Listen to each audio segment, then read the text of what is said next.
फिर से कहा था हेलो आपने फरमाइश है हमने भैया आपने फरमाइश 3 बार पैसा दिए हैं, पूरा काम नहीं हुआ। हेलो हेलो प्रवास कर रहे हैं लाइट मैन जहाँ पर हो पब्लिक का चेहरा नहीं दिख रहा है। एक लाइट और बता दीजिए पब्लिक का चेहरा हम लोग नहीं देख पा रहे हैं।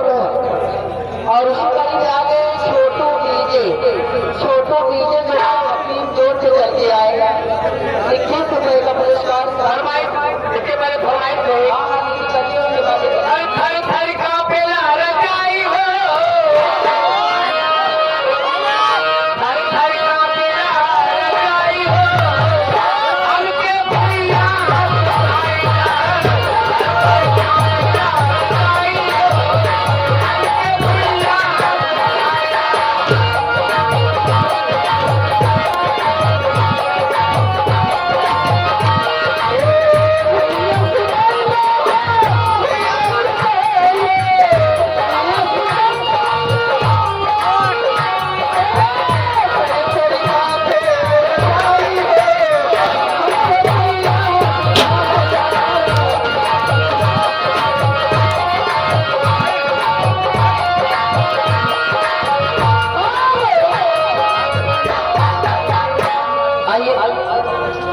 अच्छा लीजिए, ये फरमाइश से फुर्सत की हजारों रातों से अच्छी कैसे दे रही हो।